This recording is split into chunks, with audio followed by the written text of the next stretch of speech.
Hello and welcome to Scream Scene, the horror movie podcast where we watch every horror movie ever made in chronological order, and then we rank them from best to worst. My name is Sarah. And I'm Ben. Thanks for listening to us today.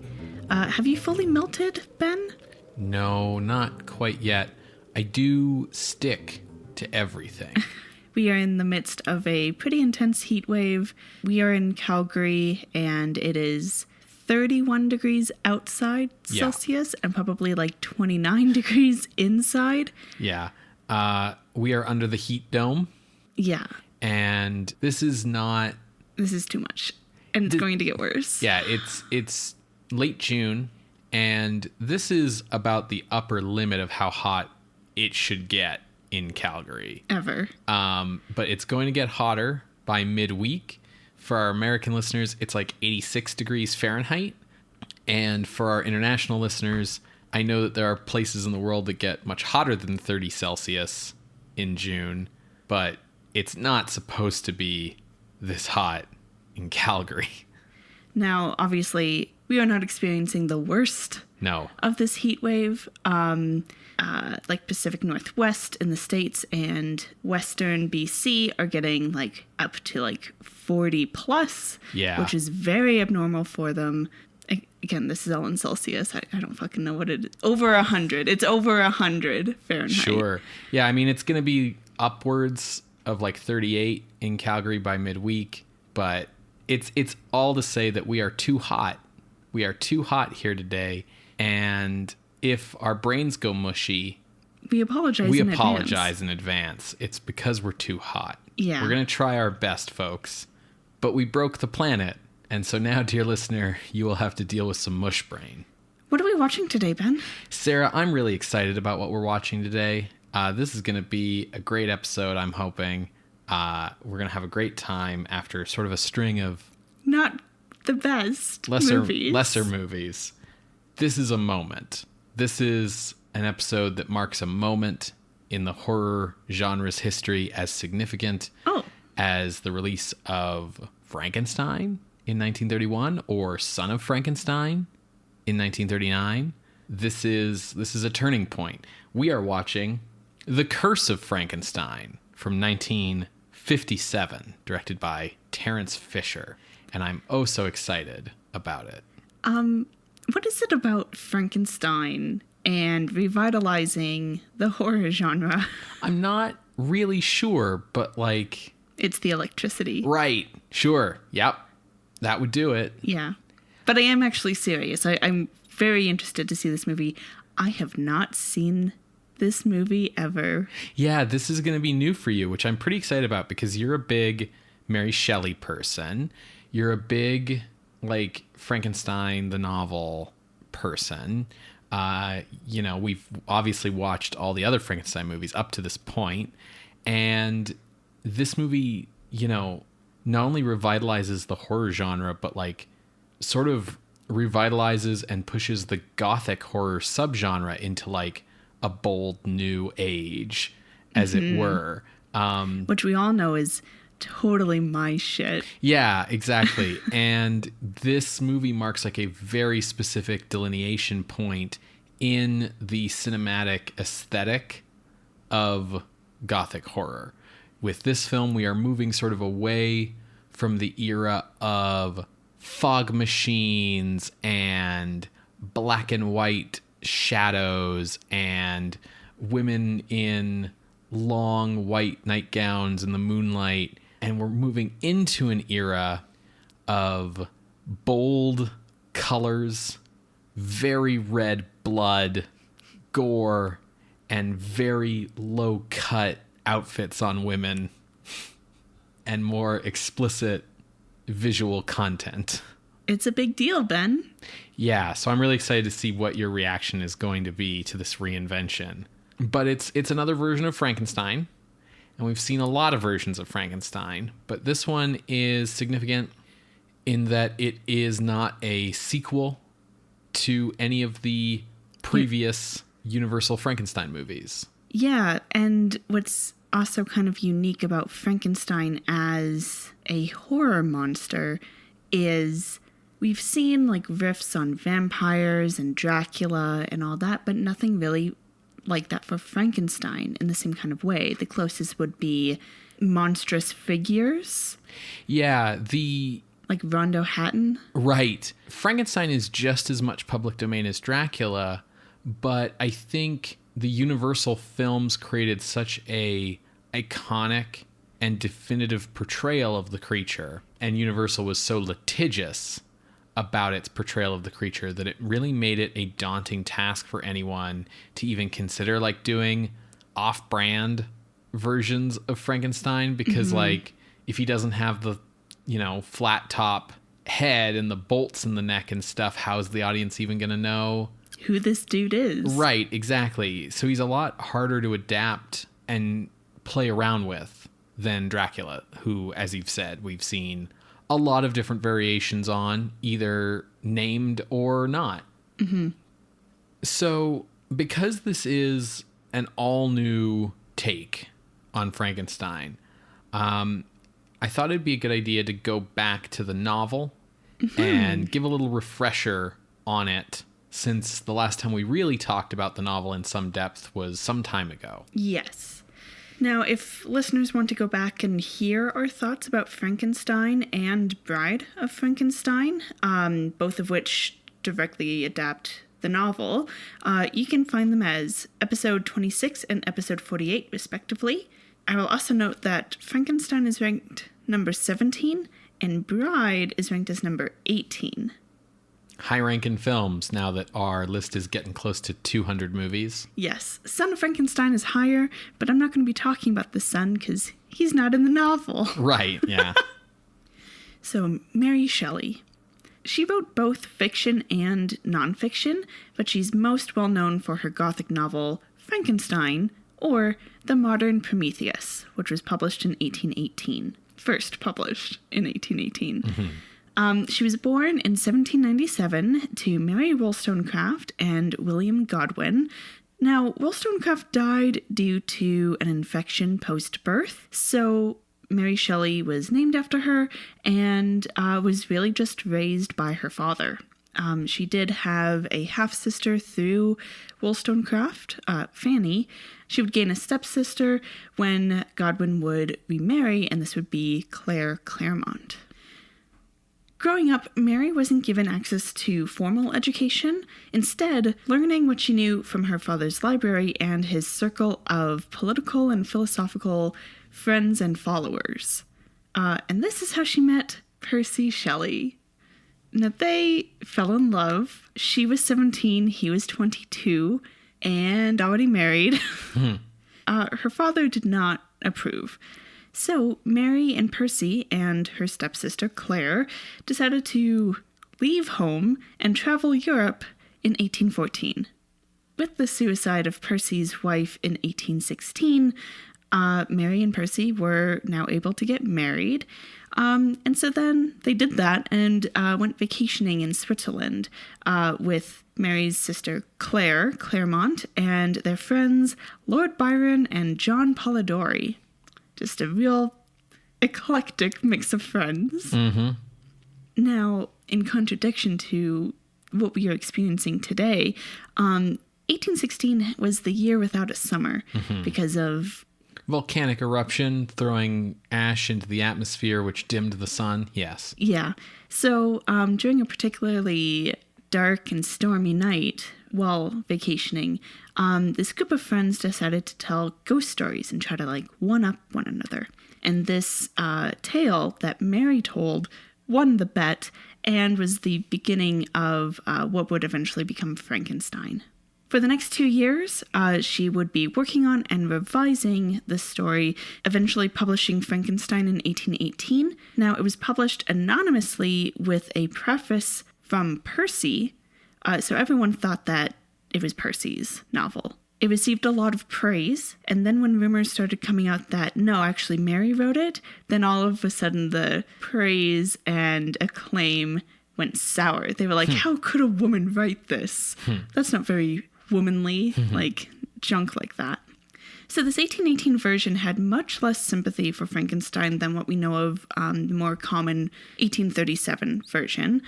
The theme of failed parenthood is much larger, and the fact that the creature was abandoned is the sin of the parent, and that essentially leading to Frankenstein's own downfall. Now, by this point, Mary had been estranged from her own father for about 4 years, and had also been struggling with her own family, with 4 kids born and 3 dying during this period of estrangement. After publishing Frankenstein, Mary and Percy and their one son at this point decide to travel to Italy for Percy's health, which was kind of struggling, and to avoid debtors, because writing doesn't pay the bills often.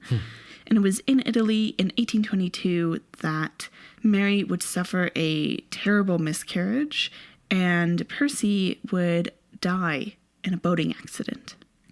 Now, at this point, Mary heads back to London with her one son, reconciles with her father, and in 1823 sees a very successful adaptation of Frankenstein on the stage. She quite liked it, and because of the success of the play, they decided to republish Frankenstein in 1823, this time actually giving Mary author credit. In 1831, she decided to revise Frankenstein and add in her own preface.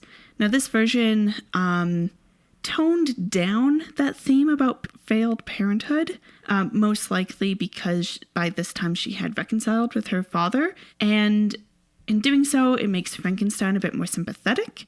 In lessening the prevalence of that theme, she brought forward the themes of a failed Adam and a fallen angel, kind of like tying the stories of the creature and Satan in Paradise Lost. Those themes get brought forward. And 20 years later, she would die of a brain tumor in 1851. Just a parade of sorrows in Mary Shelley's life. Yes. Her love with Percy was very intense, and it's very interesting to me that she had such intense emotions throughout her life. These intense, these very significant, joyful feelings of meeting the love of your life, that leading to the estrangement with your father, traveling Europe, then something like the death of your sister, the death of all of your children except one who was also still sickly. Yeah, a lot of powerful emotions in Mary's life. Which was, on trend for the Romantic era of writing that she was a part of? To be fair, Percy was more in the Romantic movement than Mary. But yes, all of their friends were romantics. Mm-hmm. For listeners, just to clarify, this is capital R Romantics, as in the Romanticist literary movement, though I'm sure Lord Byron would not object to the title of being a romantic. Sure. If you want a translation of the Romanticist literary movement to a modern context, it would be replace the word romantic with extra. They were very extra. That's one way of putting it. Sure, that's what we can do for the podcast. We don't have to go in depth. This isn't an English lecture.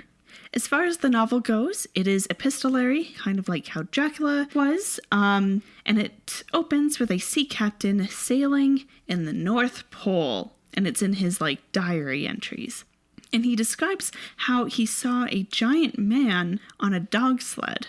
Hours later, they rescue a normal-sized man who identifies himself as Dr. Victor Frankenstein. And as he lies dying in the captain's bed, he kind of gives his life story to be beware of ambition for these reasons. He explains how, growing up, he was always interested in alchemical procedures and became focused on recreating natural phenomena. In university, Frankenstein endeavored to test his theories of reanimation and in recreating a huge humanoid, or homunculus. He succeeds, and the creature is hideous and appears like a walking corpse. And Victor is so distraught, he falls ill and abandons the creature. Now, he's been studying in Germany, but was raised in Geneva, Switzerland. And after a 4-month recovery after this big experience of falling ill, he heads back home and he hears that his brother William was killed, but no one knows by whom.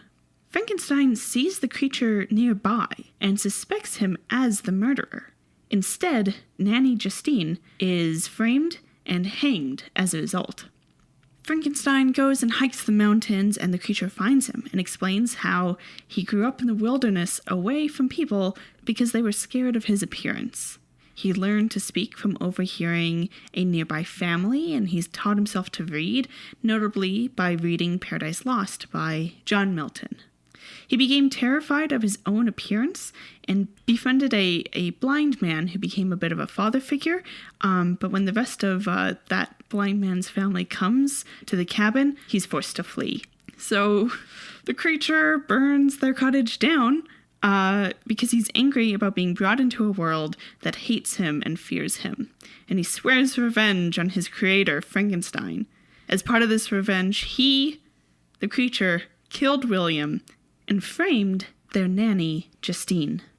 Now, in this confrontation, the creature demands that Frankenstein create a companion for him because everyone else hates him, and he threatens to kill Frankenstein's fiancée, Elizabeth, basically saying, if I can't have someone, then neither can you. Now, Frankenstein fears that the creature and his mate could cause the end of the world because then they'd be able to reproduce and create things themselves, and ultimately create their own race of atomic super beings. Exactly, absolutely. Right. So while Frankenstein was in the midst of creating this mate, he destroys the corpse before fully animating it, and the creature sees this and threatens Frankenstein, and then disappears into the night. Next thing Frankenstein knows is a family friend has been killed, and he has been framed for it. Eventually, he makes it back home to marry Elizabeth, but Frankenstein has become very paranoid because he knows that the creature is kind of at every turn. It's their wedding night, and Frankenstein begins to search the house for the creature because the threat that the creature gave was that you won't be alone on your wedding night. And while he searches the house, the creature sneaks in and strangles Elizabeth. Now, Frankenstein's dad dies from grief over all of this death, Elizabeth, William, Justine, all of it, and Frankenstein then vows revenge himself on the creature and follows him to the North Pole and brings us back to the present with the captain. Now, the captain sees this story as a warning. Frankenstein says, make sure to avoid ambition because everything in my life got fucked up because I tried to create something and push the limits of human knowledge and such. After telling the story, Frankenstein dies. And this is when the captain discovers the creature on the ship, and he's grieving over Frankenstein's body. And the creature vows to kill himself so others won't know of his existence, and he hops off the boat onto some ice and drifts away. And that's the end. If listeners are familiar with the Universal adaptation of Frankenstein, you might be wondering, well, where's Fritz? Where's the hunchback assistant? So the bumbling assistant, Fritz, was actually added in the 1823 play that Mary saw. There have been many adaptations. With film, we've seen All That Survive. The first that we saw was 1910's J. Searle Dolly's Frankenstein, which you can hear our thoughts about in episode 1, and then 1931's Frankenstein from Universal, directed by James Whale and starring Colin Clive, Boris Karloff, and Dwight Fry. The thing about that version, too, is that, the screenplay of that version is based heavily on another stage play version, which is based on the book, rather than being, based on the book directly. Yeah, so the 1931 film was adapted by John Balderston, who also adapted the Dracula play to film. And he based, as Ben said, this screenplay off of an unpublished play version by Peggy Webling. It also only adapts, I would say, the first half-ish directly of the novel, leaving the stuff about creating a mate to be followed up on in 1935's Bride of Frankenstein.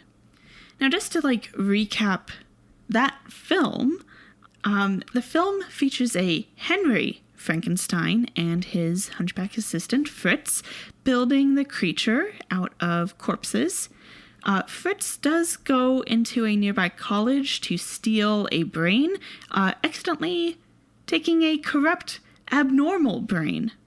They succeed in bringing the creature to life, and Henry does try to be a good dad. He does try to be a parent to this creature, but Fritz is abusive and undermines kind of anything that Henry is actually trying to do. Now, an old professor of Henry's, Dr. Waldman, comes to the castle laboratory where they are doing this at the request of Henry's friend Victor and fiancée Elizabeth. And the doctor sees what Henry and Fritz are doing, and he's like, what the fuck? But I guess if, you're going to do this, okay, let's try to do this right. Now, the creature kills Fritz, because, like I said, Fritz was abusive. So Henry and Waldman conclude that the creature must be destroyed. Henry is, taken away. Waldman's like, I'll deal with this. And Henry's taken with his Elizabeth back home. And before Waldman can actually, destroy the creature kills Waldman and escapes to a nearby village. While at the village, the creature meets a little girl named Maria, has a cute little moment, and then, I would say, accidentally drowns her. Yeah. Now, it happens to be Henry and Elizabeth's wedding day, but it gets derailed because Henry hears that the creature's back in town. Or rather, in town, he's not back. Elizabeth gets attacked and threatened by the creature, and Maria also gets discovered in the lake. So the village, along with Henry, form a mob and end up cornering the creature at a windmill, which is where the creature and Henry have a confrontation. Now, the creature can't speak at all, just, mumbles and whatever, but you can tell that, he gets across his animosity towards Henry, and Henry has pity, but is like, no, this dude needs to be destroyed. During this confrontation, Henry gets thrown off the windmill just as it gets engulfed in flame. The creature is trapped inside as the windmill collapses and is presumed dead. The crowd gathers around Henry. He's all right, but just hurt, so they take him back to his house, and the last we see is he's in bed, recovering, and going to be married. So that's the end of the first one, and it was a big hit. When it came time to adapting the Bride of Frankenstein, the code has been implemented, the Hollywood production code, so there's a lot of more subtext going on in this film. And, it's 4 years later. Not everyone has reruns. You can't just go rent Frankenstein from the video store or catch it on Netflix. So they change a few things. When Bride of Frankenstein opens, it has Elsa Lanchester as Mary Shelley telling the story to Percy and Lord Byron, talking about oh, it's such a dark ghost story. Let's dive back in, pick up where we left off. And as we come back into the story, we see that the creature has actually survived the collapse of the windmill, and that Henry is just now being taken back to the manor to be nursed back to health. And as he's recovering, Henry is visited by an old mentor named Dr. Pretorius and is pulled back in to into building homunculi. And that's part of that subtext I was talking about. Now, he's pulled back in because Pretorius is like, the reason you failed is because you had an abnormal brain. I can create an artificial brain, and thus we can create a good, not evil creature. Meanwhile, the creature is on the run. At one point, he gets captured and chained up, but he manages to escape. And as he's running through the forest, he finds a hermit in the woods who is blind. because he's blind, he's not afraid of the creature. So the creature heals up in this cottage, learns to speak from this man, things like friend and good and fire, bad. And they have like a nice little life until some wandering hunters come by and the creature is discovered. In the midst of the struggle, the hut is burned down and the creature escapes again. While on the run, he wanders into a graveyard, into a crypt, and comes upon Dr. Pretorius. And Pretorius is like, I see you are still alive. Well, we are building you a mate. Mate, good. Now, Henry has tried to, back out of this. He's like, no, I'm getting in too deep again. And he gets married with Elizabeth. But Pretorius visits with the creature to pressure Henry into finishing what he started. And to ensure he'll follow through, they kidnap Elizabeth. So Henry, along with Pretorius, creates the bride, who is also played by Lancaster, which is neat with Mary and the bride being brought together in this way. So the bride is brought to life and is introduced to the creature and immediately screams. And the creature's like, she hates me. Fuck. And decides to destroy the castle, flipping a switch saying, we belong dead. Now he does allow Henry to escape the castle with Elizabeth in tow, but the creature, the bride, and Pretorius, at least as far as the ending of this film is concerned, all die in the, explosion of this castle laboratory. That's the end of The Bride of Frankenstein. As we've said, there are future Frankensteins, but they no longer adapt the book. They might continue some of the themes, but as far as the book is concerned, Universal's Frankenstein and Bride are kind of it. And they do change things up a bit to be a little unique, especially with where they end the first movie, bringing in, Fritz, which isn't in the original novel, and especially with the creature design and makeup being synonymous with creature and even with Frankenstein as a name. Right. I think, what you see in the Universal movies is a continuation of that process of making Henry more sympathetic, because he's sort of a romantic, hero now, as well as, washing his hands a bit of, the monster being bad because, it's Fritz's fault, both for, getting an abnormal brain and then for being a dick. Mm-hmm.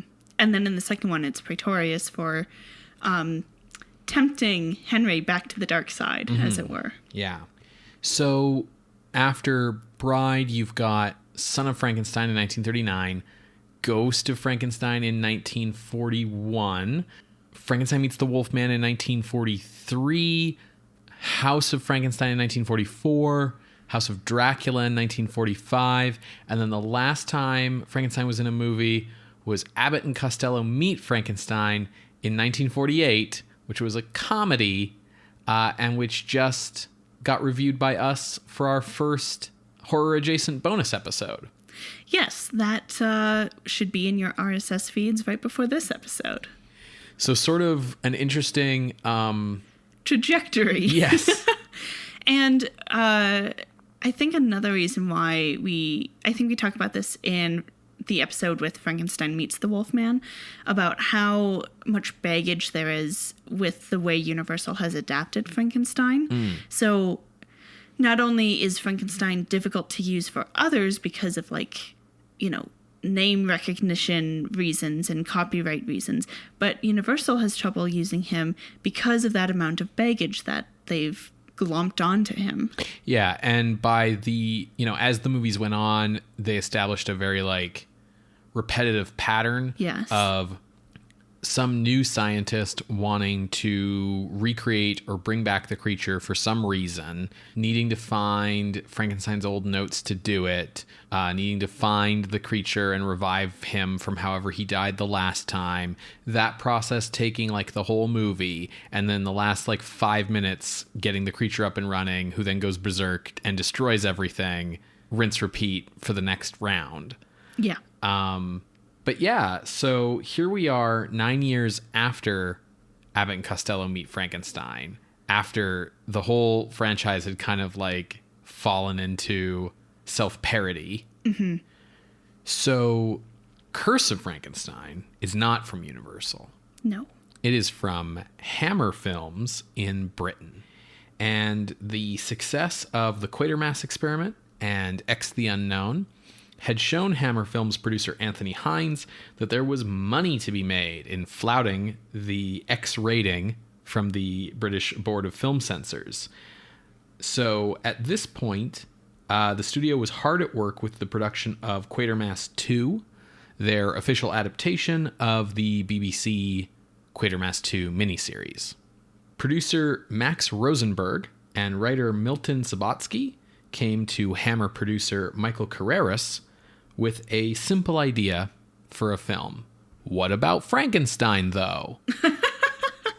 So Subotsky had written a script and had this concept with Michael Rosenberg for a new Frankenstein movie, which was originally going to be like a black and white movie with Boris Karloff starring as Victor von Frankenstein as the scientist making the monster. That would be very interesting. So Carreras bought Rosenberg and Subotsky's idea for $5,000. And basically... Don't you mean pounds? No, $5,000. Oh. And cut them out of the production. Fuck. Like basically just bought it off them. Like they brought him this idea and he was like, cool, I'll buy it off you. And then that's it. Like you're done with your involvement. And then quickly discarded their entire original concept because Universal International was highly litigious about their version of Frankenstein and threatened a lawsuit if any element of Hammer's production resembled theirs in any way. Yeah. Like, that's why Boris Karloff piqued my interest, but also gave me pause because I can see, I don't know how much footing Universal would have to be litigious about that part of it, but I feel like they would try. So basically what Carreras did here was he was like, oh, a new Frankenstein movie. That's a dope idea. I'm going to pay you for that idea, like making a new Frankenstein, / pay you essentially to not make your movie. Hush money. like he's essentially bought off their production so that they're not going to go make their movie. He can go make a Frankenstein movie, but he can do whatever he wants now and not do their version. So Universal's litigiousness led to Carreras making 3 decisions about this production. The first was to commission a wholly new script from Jimmy Sangster, the former production manager turned screenwriter who had written X the Unknown. Okay. Second, it would be shot in the single strip Eastman color process. Oh, so made the decision for color right away. Yes, as a way to make it visually different from the Universal films. Third, Philip Leakey's makeup design would need to bear absolutely no relation to the iconic Jack Pierce design from the Universal films. So no flat top head, no Clopper shoes. Yeah, no platform shoes. Yeah, no neck bolts. Had to be completely different. So as a former production manager, Sangster wrote his script with an eye to cost, forgoing scenes of crowds of villagers storming castles for a focus on the character of Baron Victor Frankenstein. Indeed, Hammer's primary methodology in distinguishing their Frankenstein movie would become focusing on the doctor over the monster, creating a story about the abuses of power perpetrated by the upper classes. Awesome. So even though Colin Clive is like the star of Universal's Frankenstein, like Boris Karloff became this huge breakout success because the movies really played to the pathos of the creature. Yeah, but also Universal tends to always focus on the havoc, the monster in their movie wreaks, and the mob response to it. That's a pretty solid Universal formula. As well as a focus on like the idea of like the misunderstood monster. Yes, absolutely. So Hammer doesn't give a shit about the misunderstood monster. They are not interested in a sympathetic monster. They're not interested in a sympathetic Frankenstein. They're interested in, well, basically Jimmy Sangster said that he like didn't look at any previous adaptations. So we're not pulling anything from any old plays, from any of the old movies. He went back to the book and reread it, but he wasn't even like here to like do a true to the book thing either. He just was like, okay, from reading the book, what's my take on the story? And his take on the story was that Baron Victor Frankenstein is a rich member of the upper class who thinks he can get away with whatever the fuck he wants because he's rich and upper class, and that's bullshit. Amazing. So Val Guest, who was the director of Quatermass Experiment, was busy prepping Quatermass 2. So direction of the film was turned over to Terence Fisher, who had been with Hammer since 1951. Born in 1904 and raised in a conservative Christian home, Fisher left school at 16 to join the Merchant Navy for 5 years. He then became a clapper boy at Gainsborough Pictures. That's someone who... claps the slate. Okay. Yeah. I was going to... Because I think of like someone who's like as soon as a take is done, like clapping to keep the like actor's like ego up. Nowadays we would call that like a third assistant camera operator, but back then that's a clapper boy. So he rose to become an assistant editor by 1934. By 1936, he was a full editor, and then in 1948, he began directing feature films for Gainsborough. He began at Hammer in 1951, and by 1957, he had completed 26 total feature films. Wow. Curse of Frankenstein was to have a budget of £65,000 or $270,000, which means it would have about 1.5 times the budget of Quatermass Experiment, or over 4 times the budget of X the Unknown. Wow, but still pretty cheap. Fisher was chosen to direct due to his reputation for reliability. It's like, we need someone who can like make sure this thing doesn't go over budget because we're already spending a lot of money because we're shooting in color. Yeah. So Fisher's cinematographer for this film would be Jack Asher, who decided on a very theatrical style of lighting for the film in order to emphasize the color photography, specifically choosing a bold color palette with very strong reds and a lot of like unnatural colors. Asher wasn't really like concerned with realism so much. To play the key role of Baron Victor Frankenstein, television actor Peter Cushing was cast. Born in 1913 to an upper-class family that contained several stage actors, Cushing was the younger of 2 boys, and his mother had actually wanted a girl. So for the first few years of Peter's life, she dressed him as a girl, let his hair grow long and curly, put like ribbons in it, and did that whole thing. He had pneumonia several times as a child and survived. Which Good was, for him. Yeah, not common back then. Yes. And he developed an early love of costumes and make-believe. In school, Cushing was a very poor student in all subjects except for the arts, having little attention span for anything that didn't interest him. He played the lead in almost every school play through his teen years. However, Cushing's father opposed his son's acting ambitions and instead seized on his son's love of art to get him a job in the drawing department of a surveyor's office for like a city planning council. So at this job, Cushing took pleasure in drawing planned buildings. But these building plans were always rejected due to being too imaginative and expensive and having like unrealistic foundations, which Cushing sort of dismissed as like, yeah, that's not important though. That's an unimportant detail. While working at the surveyor's office, Cushing applied 21 times for a scholarship to the Guildhall School of Music and Drama in London. Finally, getting an in-person interview in 1935 that was granted so the school could ask him to stop writing in person. That's impressive. That's how you get your foot in the door. In 1936, Cushing won a job as an assistant stage manager with a repertory theater company where he also got to play like bit parts throughout the season.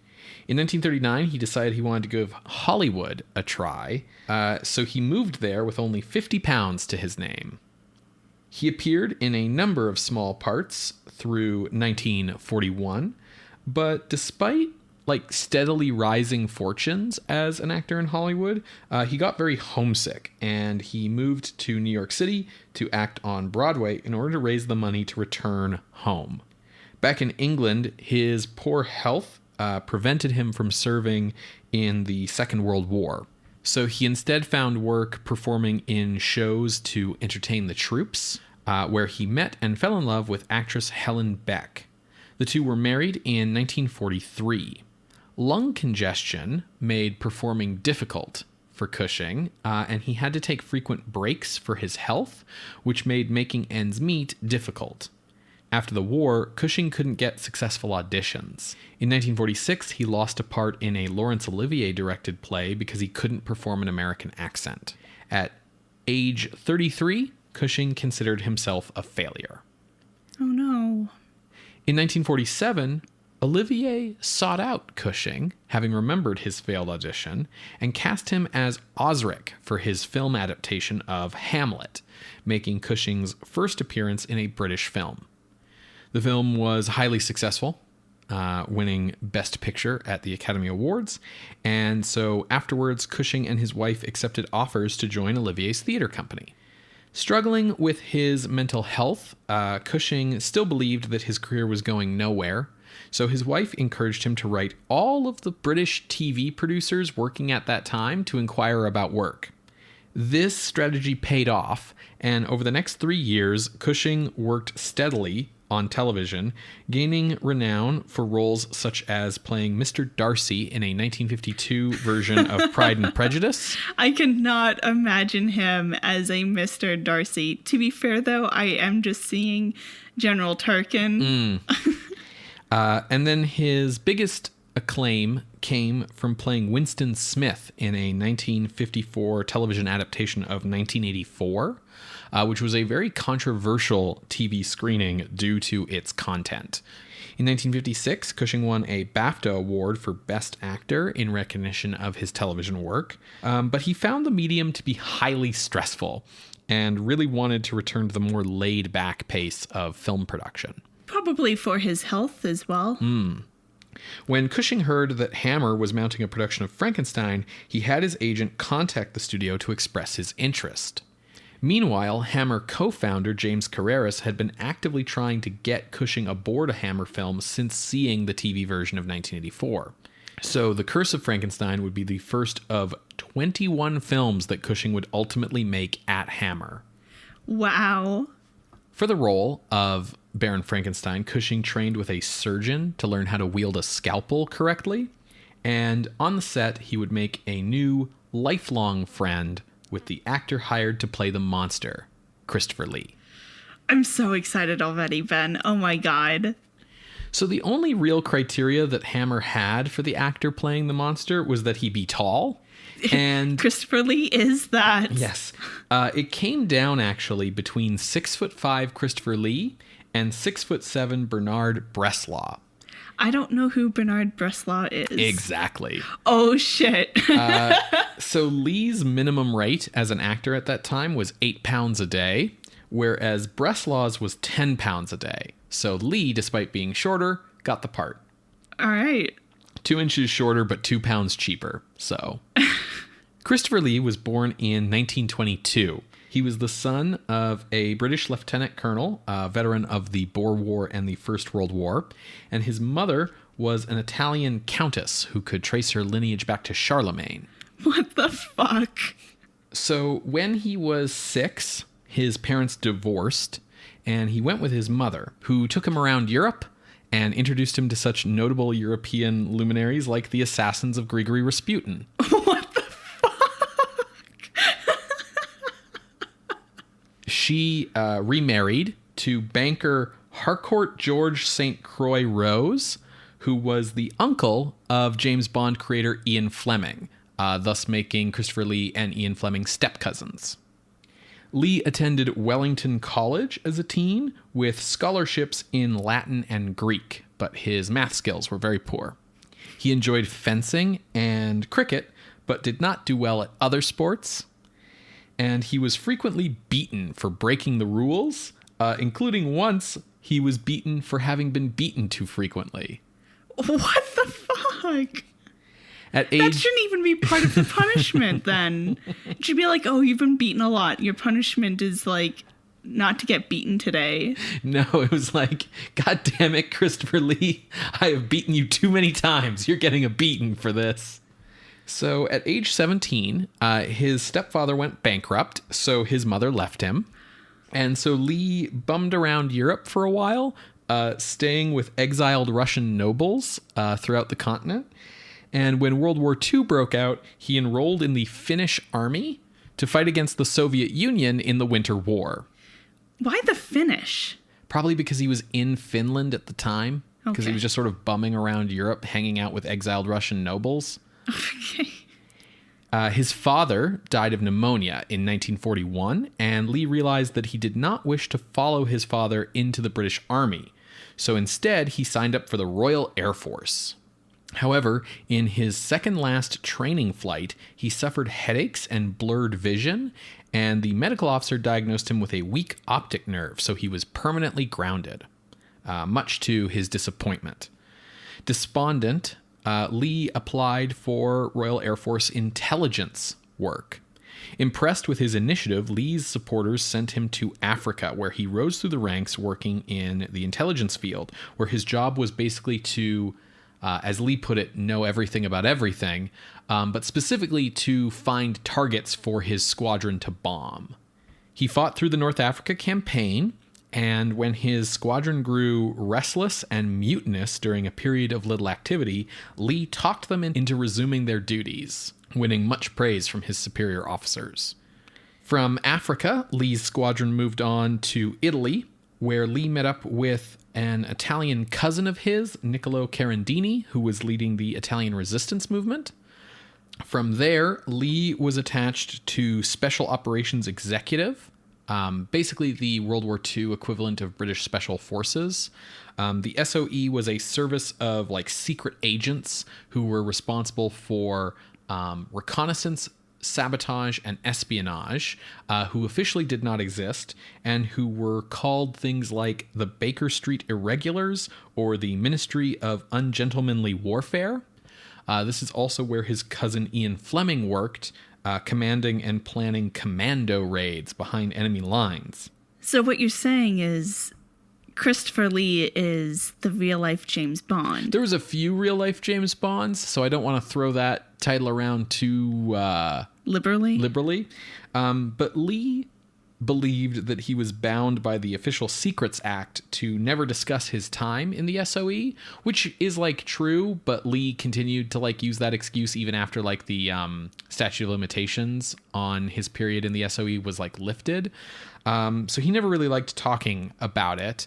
But what is known is that after the war was over, Lee was selected due to his fluent grasp of Italian, French, and German, among other languages, to go hunting, where he was assigned the job of tracking down Nazi war criminals. Oh my God, Benjamin. So he was given like dossiers on like who these guys were and what their crimes were and what they had done, and then given instructions to find them, interrogate them as much as possible, and then capture them and bring them back where possible. He did this work for a year after the war ended, finally retiring from RAF intelligence in 1946 with the rank of flight lieutenant.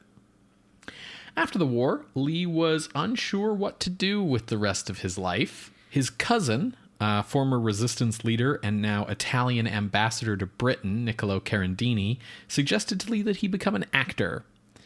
And used his connections to win Lee a contract with the Rank organization, despite protests from the company that he was too tall to be an actor.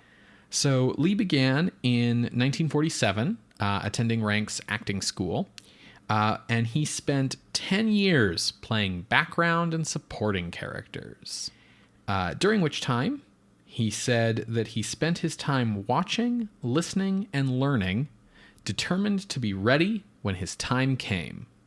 That sounds like something a spy would say. He appeared in Olivier's Hamlet in 1948 as a spear carrier, but had no scenes with Peter Cushing, so they never met each other. They also both appeared in the 1952 version of Moulin Rouge, again with no scenes together, so they didn't meet. Over the next 10 years, he appeared in almost 30 films, usually as like stock bad guys in action scenes. When Hammer asked him if he wanted to play Frankenstein's monster, he said yes, and that was that. The two actors struck up a great friendship on the set, passing the time between takes quoting Looney Tunes cartoons back and forth to each other. 31-year-old actress Hazel Court plays Frankenstein's fiancée Elizabeth. She began acting at age 16 and had trained at Rank Organization's acting school like Christopher Lee had. She mostly preferred appearing in comedy films, but her role here would win her a number of horror appearances in the future.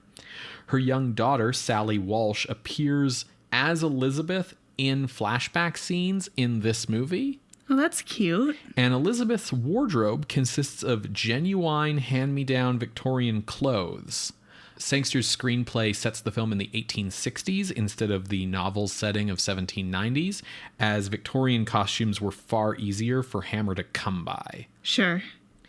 Actor Robert Urquhart appears as Frankenstein's friend and accomplice Paul Kremp, though after seeing the finished film at the premiere, Urquhart was so disgusted by the film's content that he stormed out of the theater and never made another horror film or worked with Hammer ever again. His loss. The film's explicit for its time, gore, violence, and sexual content were considered quite shocking. It garnered an X rating from the BBFC. That's what they wanted. And a shot of a head dissolving in acid was cut from the film, while another shot of an eye being shot out by a gun was cut in the UK but retained in the US cut. Only in Japan was the film shown in its entirety uncensored. The film's lurid color scheme with bright red blood was considered to be like very alarming at the time. Like people were not used to gore in color. Heck, even today, you can actually get your rating in your movie like toned down from say like an R to a PG-13 if like you don't show the blood in color. Isn't that what happened with Kill Bill? Yes, there's a extended sequence in Kill Bill that's in black and white in order to get the rating down from NC-17 to R. Despite the fact that this content was considered very shocking at the time, the mix of sex and violence in this film would become sort of Hammer's trademark. Christopher Lee's makeup was finalized the day before shooting began. Earlier attempts to craft a molded prosthetic around his head just like kept failing, so makeup artist Philip Leakey crafted the monster's look for Lee the old-fashioned way, without latex or molds, meaning that the entire look had to be recreated from scratch every day. Wow. The film's score was composed by James Bernard, who had composed the music for Quatermass Experiment and X the Unknown. Bernard scored Quatermass, X the Unknown, and Quatermass 2 before working on Curse of Frankenstein, and then would continue to work on the scores for Hammer horror films into the 1970s. That's a lot of work. So The Curse of Frankenstein premiered in London on May 2nd, 1957. When it was first released in the UK, its content outraged critics. It was called depressing and degrading for anyone who loves cinema, preoccupied with disgusting gore, and generally, the subject matter of the movie was considered morally repulsive. Although, the art direction and Cushing's performance did win some praise. In the United States, the film was released by Warner Brothers, who had also handled the release of X the Unknown. There, it was released on July 20th, 1957. U.S. critical reaction was mixed, but there was less of that tone of moral repulsion that had characterized the British reviews. Although the film was regarded as gruesome and distasteful, the color cinematography was singled out for praise, as was Cushing's performance. No matter what the critics said, the film was a massive commercial success.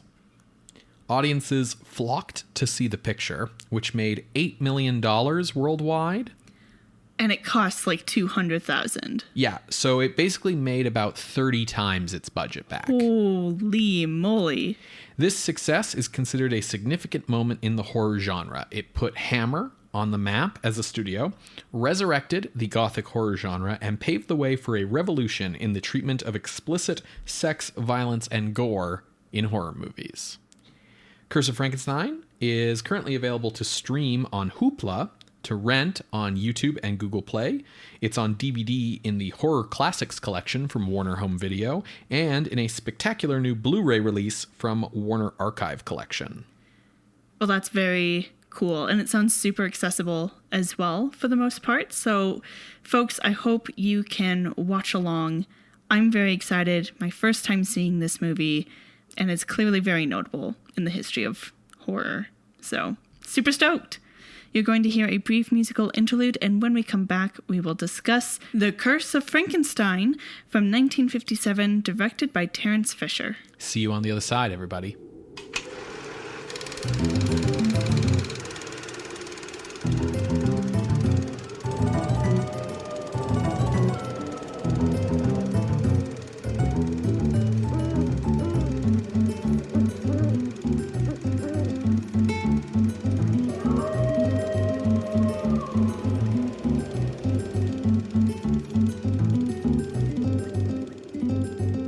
Welcome back to Scream Scene, everybody. We just finished watching The Curse of Frankenstein from 1957, directed by Terence Fisher. Sarah, what did you think? I really liked this. Good. You have like a knowing smile, like, oh, I knew you were going to like it. I'm just asking out of courtesy. No, I hoped you'd like it. Yeah, I really did like this. I think there are things that it could have done better. Interesting. But they were probably limited by budget and technical things. But I think it's a pretty dang good movie. Cool. What about you? I really like this movie. How many times have you seen this? This is probably my second or third. Okay, so not, drilled into your brain like like the early Dracula, for example. Right, exactly. Yeah, I think that watching it in the context of the show was really cool because I think one of the things that is hard to appreciate about this movie is how boundary pushing it was at the time. Mm-hmm. When you're sort of coming at it from like a jaded modern perspective, it's hard to like understand. So that was really cool. Yeah. The story is pretty different from both the Universal Frankenstein movie, which makes sense. There were legal considerations there. And also pretty different from Shelley's version.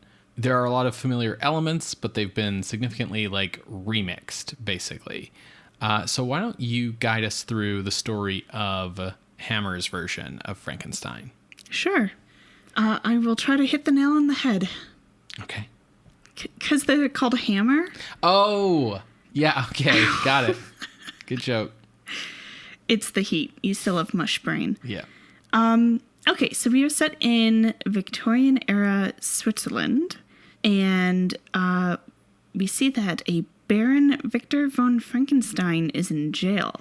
Now, he's called for a priest, and we learn that this is because he's hoping that the priest will hear his story and make it so that the authorities will believe Victor. Yeah, he doesn't really care about, like, say, confessing for the sake of his soul or something like that. No, he kind of scoffs at the idea about that. He's like, keep your spirituality. Yeah. So he's like, it all started back when I was 15. Now, when he was 15 on this particular day, his mother has just passed away, leaving him like the last of his immediate family, as his father had died 10 years previous. He's hired a tutor named Paul Kremp. What a name. Paul Kremp. I think Krempe is just like a pretty normal German name, so... I apologize to our German listeners. And yeah, he's like, I'm hiring you to tutor me because I'm 15 and I need to learn and I want to learn about science. And Paul's like, okay. 2 years later into studying, things are going pretty well. They're doing some experiments. They seem to develop more of like a friendship rather than a tutorship kind of thing. And Victor ages terribly. Well, I mean... He's supposed to be 17. No. More time passes between the actor who plays him when he's young and like Peter Cushing. Okay. Yeah, it's more like, because like Paul Kremp also like loses a bunch of hair and goes gray. Like it's like 10 years, not like 2 years. Okay. Still, that means he's 25. And yeah, no, Peter Cushing is definitely playing like 20 years younger than himself. In these experiments, they managed to bring a puppy back to life. The movie does a very good job of not having you maybe have the time to think about the fact that in order to bring the puppy back to life, they did have to kill a puppy. Well, maybe they found the puppy, Ben. Maybe got hit by a car, or I guess a carriage. Do you think that's likely, or do you think it's likely that Victor Frankenstein killed a puppy?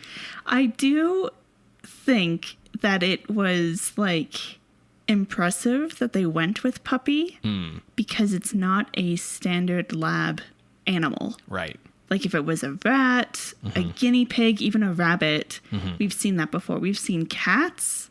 The thing about puppies and dogs in general is people are really touchy about like that specific species of pet.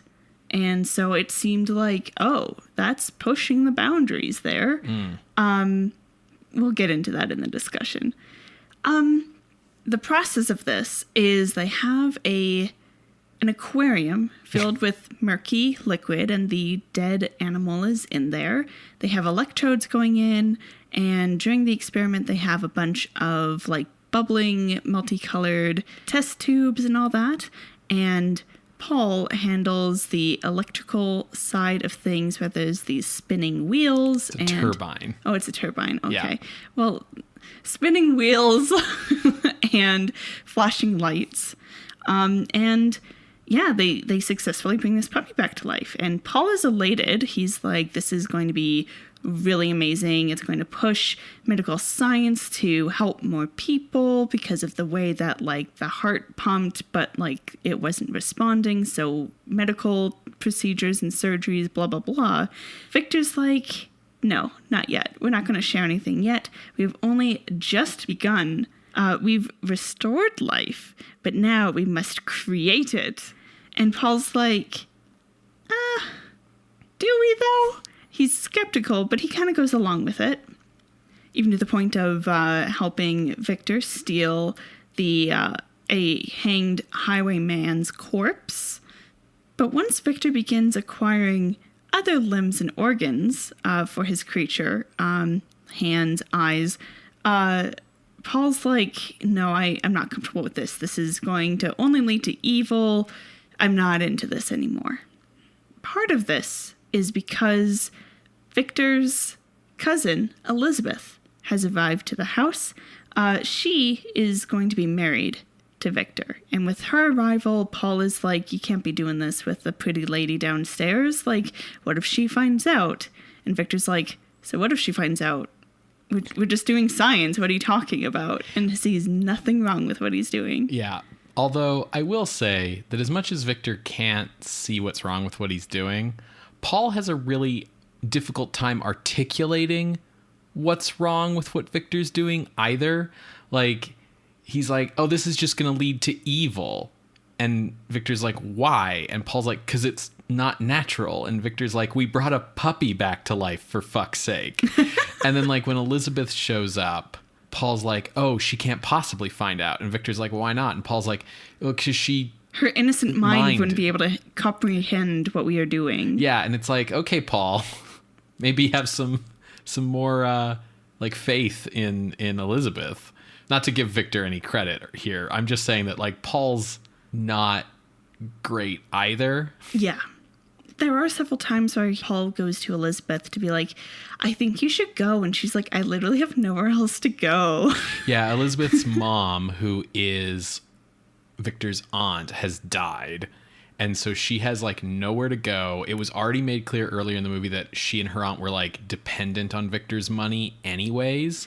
Yeah, and it was kind of already an arrangement between her mom and Victor that she would marry him. Yeah, so she's and she also says that she wants to. Right. So it's not just obligation. Like, she's like, no, I'm into him. Although Paul sort of, I think, reveals his like plebe status when he's like, what do you mean you're in like an arranged marriage for the purpose of like complex noble economics? How could you do that? And she's like, what social class did you grow up in, Paul? God damn it, Paul. So the body of the highwayman, they get there a little late, and crows have already picked out his eyes and his face is fucked. It's like half rotted away. So Victor quickly disposes of the head, puts it in this open vat of acid he has lying around because he's like the Joker or something. And hey, it's great garbage disposal. Clearly, because the head's gone. And so now he has to come up with a brain. He's built the rest of the body out, replaced the skull, parts of the face, the eyes, ears, etc. Now he just needs a brain. He has really lofty ambition for the creature. He got its hands from a dead sculptor and its eyes from a dead painter, and he wants the brain to be like a brilliant, benevolent brain. And one that's coming from an old dude, so that the creature has like an experience of a lifetime under his belt. So he chooses a leading scientist and invites him over for dinner, conveniently when Paul is supposed to be out of the house. Paul comes back early, though, and is witness to the goings-on. The scientist, I forget his name. Professor Bernstein. Professor Bernstein. He's tired because he's old, so he goes to go upstairs to go to bed. And Victor's like, well, let me escort you up there. I have a maid, but let me escort you. And, check out this painting here at the top of the landing. And, to really see the beauty of this painting, you need to stand back kind of so you're, like, right up against the landing. Oh, no, watch out. And he pushes him. Professor Bernstein lands, like, face first into the marble below. Now, this Dr. Bernstein, Professor Bernstein, had no family. He was like the last of his line. He was like 90 years old. And because Frankenstein is so generous, he allows the professor to be buried in his family mausoleum. Convenient. Yes, because that night Victor goes and gets the brain. Now, Paul catches on and comes down to the mausoleum after the brain has been removed and put in a jar and is like, you can't fucking do this. Like, I know you killed the dude just for his brain. Now you're mutilating his body. And Victor's like, he's not using it. They fight and the jar holding the brain breaks. So now the brain is damaged. God damn it, Paul. This is all your fault, Paul. So Victor repairs the brain as much as possible and forges ahead. A true capitalist. I don't think that has anything to do with anything.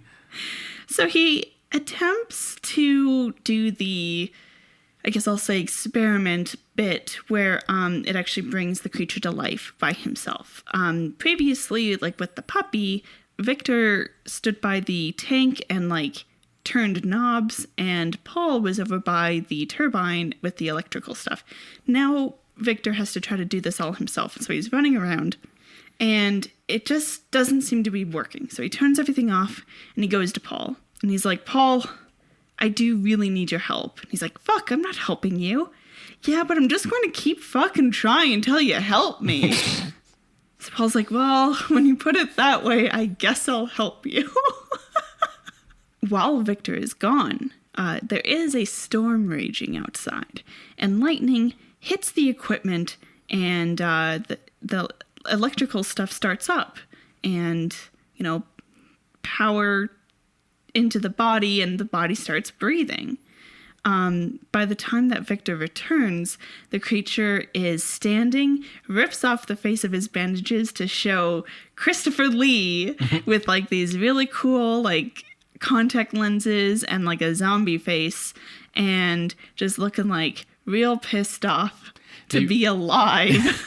They really went to a lot of effort, I think, to create an appearance for the creature where he looks like he's been sewn together from different parts, from different bodies, from like different dead things. They definitely achieved the look that is described in the novel as a walking corpse. Yeah, and indeed, a lot of like, you know, we see corpses, we see severed hands, we see eyeballs, we see brains, we see all of this stuff, and it's there, and it's like bloody, and it leaves like stains on like clothes and rags that it's wrapped in, and Victor's like preservation jars and methods don't look like clean, perfect and clean, like it looks like muddy water. Everything looks dead, like everything looks like a little decayed, right, rather than looking pristine. Yeah. So as soon as Victor shows up and he's like, oh shit, it's alive, the creature comes towards him and attacks him and is choking him out. I wonder if it remembers that Victor killed him. Paul comes in just in time and knocks the creature out, saving Victor's life. And Paul's like, what the fuck have you done? And Victor's like, I succeeded. But the reason that it's attacking is because you fucked up the brain, Paul. It's all your fault, Paul. And Paul's like, well, you have to destroy it. And Victor's like, no, okay, I'll do it tomorrow. I'll do it tomorrow. He's gonna do some brain surgery and fix the brain. Yes. Because he wants at least like a month or two to study it, right? Mm-hmm. Unfortunately, that plan goes out the window along with the creature. Hey-o! He escapes, and as he wanders the woods, we come across a blind man and his grandson going for a leisurely walk through the woods, gathering firewood and mushrooms, and down by the river. And it's fun because the blind man, you know, he's like, I'm tired, grandson. I'm going to sit here. You go get the mushrooms. And little boy's like, okay, Grandpa. He runs over to the water, and you know the creature's wandering the woods, and you're like, oh, blind man, huh? And the creature approaches the blind man, and the blind man's like, who's there? I'm just a blind man. I don't have any money or anything. And here's the footsteps getting closer, and he's like, no, I'm warning you, stay away, and has like his walking stick and tries to like defend himself, like kind of poke whatever is coming near away. The creature grabs the stick, breaks it, and Grandpa tries to run away, trips and falls, and gets got. That's the last we see of him.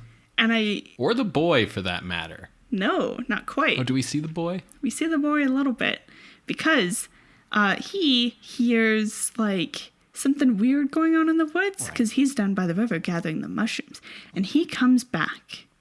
Then we see that Victor and Paul are wandering the woods with their hunting rifles, following the creature's tracks, and they're like, man, luckily it's easy to track this dude because he just rampages through everything, completely missing the discarded mushroom bag. That's what happened to the boy, Ben. Right, yeah. And I love it because, like, you see them separate and you're like, oh, boy's gonna get it. He's gonna get tossed in the river like fucking Maria. And it's like, no. You thought the grandpa was safe because he was blind, but he got got. And you thought that maybe because he got got, the kid was fine? No. He got too. My favorite thing about Victor and Paul tracking the creature is that Paul's like, oh, we should alert the villagers. And Victor's like, yeah, no, I sent the message like 35 minutes ago. Yeah. So they find the creature. And Victor's like, no, don't shoot it. Like, he tries to be like, come here, creature. It's okay. We won't hurt you. And Paul's like, fuck this. Takes the shot right through the eye. Yeah. And kills the creature. Headshot, no scope. And it's like, okay, I want Paul on my team when the zombie apocalypse comes. Victor's like, well, it's a good thing I didn't bother to alert the village after all. And Paul's like, you didn't, what the fuck? So they bury the creature. in a lovely grave down by the river.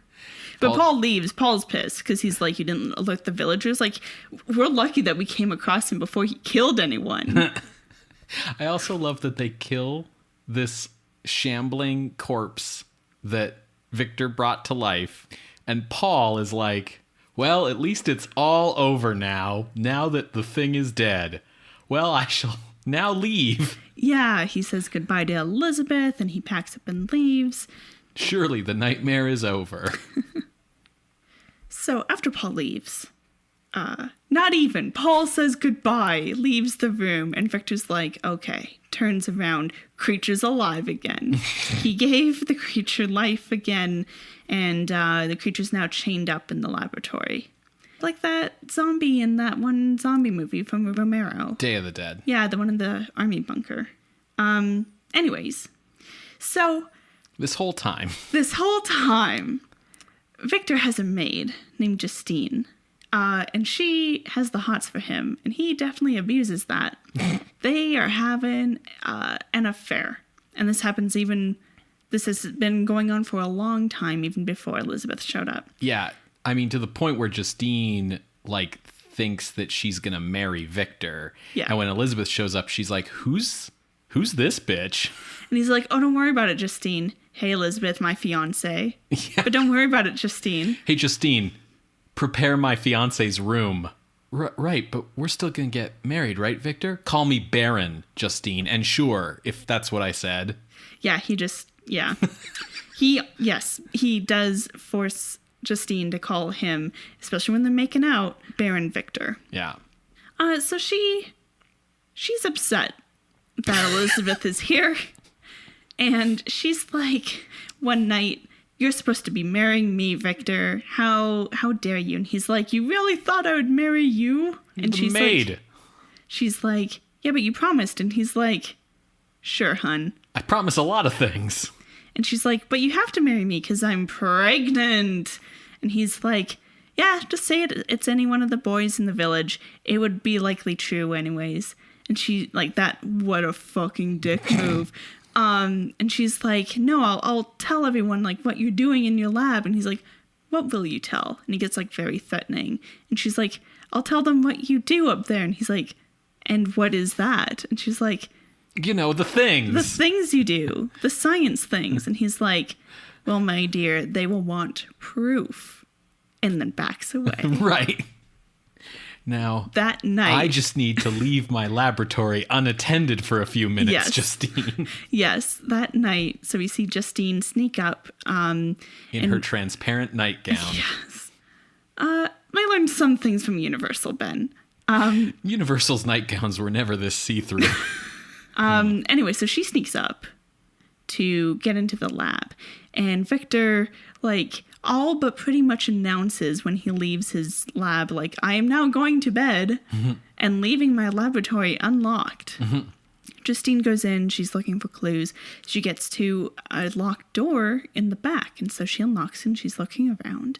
And then we see the creature come from behind a corner, and she sees it and screams, goes to run out of the room, but suddenly Victor pulls it shut and locks it behind him, and just, like, stares off while he hears, like, her scream as she is killed by his creature. That's the last we see of Justine. Literally, because the vat of acid is also in that room. I'm going to bring that up later. Conveniently, Victor tells Elizabeth that Justine has gone away for the weekend. She just does this sometimes. It's fine. So it's the eve of the wedding, and the guests are there, and they're having like a pre-wedding soiree. And Paul was invited to the wedding, and that's because Elizabeth is like, he was your friend. And Victor's like, no, I'm glad you invited him. I have something to show him in the lab. And Paul does show late after all the guests have gone. And Elizabeth is like, oh, I'm so happy you're here. Thank you for coming. And why don't you go up and surprise Victor? He's in the lab. Victor's been fucking Justine this whole time. Not anymore, of course. But, like, he doesn't have, like, a lot of attention for Elizabeth. It's like, oh, good, Elizabeth, you're here. Now you can take care of all the, like, household management that I have no time for. Before Paul shows up and all the guests have gone away, Elizabeth's like, hey, Victor, it's the eve of our wedding. And Victor's like, you're right. I could be doing work in the lab right now. I'm really sorry that Paul didn't show up. I really wanted to show him something. Elizabeth does keep going like, well, I'd love to help you out in your lab sometime. Like, just let me in. And he's like, soon, my dear. It's like, what do you have planned for her? Yeah, no kidding. Yeah, so Paul arrives and Elizabeth is like, yeah, to head on up. And he goes in and Victor's like, oh, excellent. I wanted to show you my creature who is alive. And Paul's like, what the fuck? And Victor's like, no, but wait, here's the best part. Okay, stand. I come here, sit, shake a paw. Yeah. And so the creature obeys. He's clearly like done some brain surgery because the creature's got a big like skull scar now. And Paul is like, oh, wow, what great genius. You know, it was really worth doing all this shit that you've done. This is when Victor loses it a little bit. He's like, this is because of you, Paul. It's all your fault, Paul. It's all your fault. He was going to be a great genius. He was going to be a sculptor, a painter, an engineer, an astronaut, and a doctor. And you ruined that for him. Ruined that for us, Paul. Because, you know, you smashed his brain and then shot him through the skull. And Paul's like, I mean, I probably have some responsibility here because we started all of this together, but this is your doing. And Victor's like, nah. Victor's like, I'm going to get myself a new brain. Your brain! Doesn't quite get that far. No, because they fight a little. And Paul's like, fuck this. I'm going to the authorities. I should have done this a long time ago. And it's like, yeah, you should have. So Paul goes to leave. Paul's a regular old Hamlet. And so Victor chases after him out of the house. And we see Victor trying to convince Paul not to go to the village, not to go to the police, anything like that. Now Elizabeth saw the two guys run out of the house. And she's like, men, I can't understand why they can't just get along. Maybe if I go up to the lab and see what's on the slab, I can have an idea of how to help them. So she goes on up and goes into the back room, just as we see that the creature is breaking free from his chains. She hears some, breaking glass, so she looks in the back room, and there's just a broken window leading to the roof, and she can tell that someone's up there. So she follows, and that's when we cut back to Victor and Paul arguing, and Victor just finishes saying, and that's what'll happen to Elizabeth if you tell the police. Right. Basically. And Paul's like, you son of a... Wait, look, up there in the sky. What is that? And they see the creature up on the roof. So Paul books it to the village to try to get help. And Victor's like, fuck it. Runs inside, grabs a gun, and gets to the roof. And he sees that Elizabeth is up there too, just as the creature grabs her to, kill her. And he immediately shoots. But he's a terrible shot. It's also those pistols are not great. Listen, Paul took him out in the fucking eyeball. With a rifle. I don't know the difference between guns, Ben. Hits Elizabeth in the shoulder. She goes down. Shoots again, and this time hits the creature. But he's still coming. And so Victor ends up, saying, don't come near me, and is clearly afraid, and throws a lantern at the creature, who lights up like a bonfire, like a wicker man, as it were. And he stumbles and falls through the glass skylight into the open vat of acid to become the Joker. We cut back to the present with Victor telling the priest. He's like, see, don't you see? It wasn't me. It was this creature that I happened to build, but it was him. I had nothing to do with it. I mean, I did just, confess to killing Professor Bernstein. But the point is, I'm in here for the murder of Justine, and I didn't do that one, other than the fact that I clearly sicked the creature on her. But, it wasn't me, technically. And the priest is very skeptical, because he's like, you want me to believe you brought something back to life, and that's why you are not at fault here. And that's why you are a good man. Now, Paul has arrived, and we see him in another room with Elizabeth, who just has, like, her arm in a sling. And he's come to see Victor. And Victor's like, this is perfect. Paul was the other witness to all of this. He'll be able to convince you, priest, that, like, this creature was a real thing and that I'm not at fault. Paul comes in and he's like, what creature? No, he basically tries to, like, ask Victor, like, who's at fault here? Whose fault is all this? But it is also the other thing, because Victor's like, Paul, you can tell him that it's the creature's fault. And Paul's like, whose fault is it, Victor? And Victor's like, the creature. And Paul's like, who? So I read that as, like, Paul trying to see if Victor will take responsibility, but he is also just, like, not corroborating the story at all. Yeah, I read it a little differently, but I want to talk about that later. Okay. So Paul leaves, and we see that Victor gets taken to the guillotine, and that's the end. Mm-hmm. Let's start with the end. Sure. You said you interpreted that scene differently. So the ending's really interesting because it's really interesting to think about, like, what happened between Victor shooting Elizabeth and burning the creature up and Victor being in jail. Because, well, I presume Paul arrived with the villagers. Right. And they saw that Victor had shot his wife. Mm-hmm. Elizabeth never sees the creature, very pointedly, and they even make a point of saying that, like, only Paul and Victor ever saw him. And yeah, like, the moment where the creature comes up behind her to grab her is when she turns around and is like, oh, hi, Victor, and he pulls the gun and shoots her, basically. So the last thing Elizabeth remembers is getting shot by Victor. That's what she sees, not the creature. So maybe they brought him in based on that? Well, here's the thing. They've arrested him for Justine's murder. Yes. In fact, they haven't just arrested him. He's going to get executed for Justine's murder, which means he's been tried and convicted, which means there must have been, like, evidence and testimony. But what evidence? Because here's the thing. In order to convict someone for murder, like, you need habeas corpus, right? Like, maybe her diaries? Like, where's Justine's body? Like, we don't know that Victor put Justine's body in the acid tank. We don't really know what he does with it because we don't see her again after the scene where she's killed. But if he didn't put Justine's body in the acid tank, what the fuck are you doing, Victor? And if her body did go into the acid tank, then, like, what would even possess them to arrest Victor for Justine's murder in the first place? The creature's gone. It's been turned to acid. Paul's been all like, oh, I'm going to go to the authorities and tell them about your horrific experiment this whole time, Victor. But nobody believes Victor about his experiment. So the only witnesses that you could call at a trial for Victor are Paul and Elizabeth. Elizabeth has been under the impression that Victor's a dope, cool guy until he suddenly shot her one night. So that leaves Paul.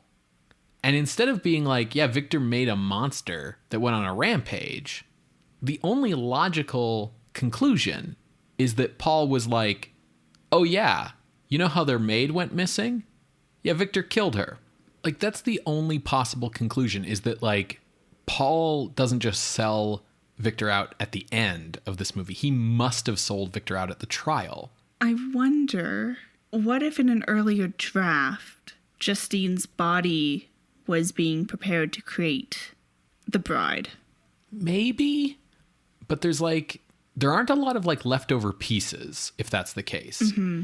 Now, the thing is that, like, it's a very, thematically, it works really well that Victor has been condemned for the murder of Justine, because really it's Victor's treatment of Justine that is, like, the height of the examples of his, like, callousness in his character that the whole movie is a character study of.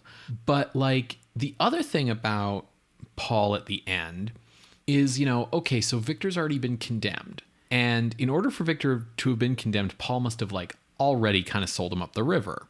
He comes back to see Victor at the very end. Why? Because he's come to talk to Victor, and, you know, as you say, it's sort of as if he's like trying to get Victor to admit his responsibility.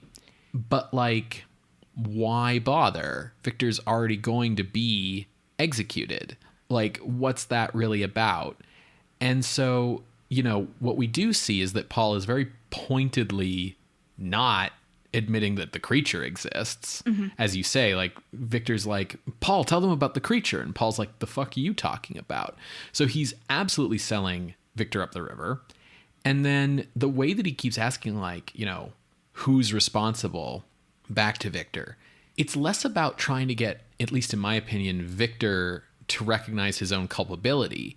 And it's more about Paul throwing it back at Victor and basically saying to Victor, you're responsible. The creature did it. You know, it's the creature, not me, who's responsible. Who's responsible? Like, it's you, Victor, is what Paul's saying to him. And it's not about like trying to get Victor to admit to something. It's just about Paul twisting the knife in more. Because at the end of the day, why did he bring Elizabeth with him? What's she there for? She's there so we can see that she's alive. Right. But like, why did Paul bring her on this visit? You know, he goes out to her at the end and he says, there's nothing that we can do for him. And, you know, Elizabeth's like, well, you tried or whatever. And it's like, Paul didn't try anything. So he must have told Elizabeth, like, oh, you know, I'm going to go check on him. I'm going to see if there's anything we can do for him in these last moments. But like, Paul wasn't there for that. Paul was there to fucking gloat. And, you know, if we think about the fact that like Elizabeth's been shot, and it's like 1860, and she's been shot with like a crap ass fucking flintlock pistol. Like, Paul must have been the one who saved her life, right? Like, when he arrived there with the villagers, because otherwise she would have, you know, gotten infected and died. So she's alive.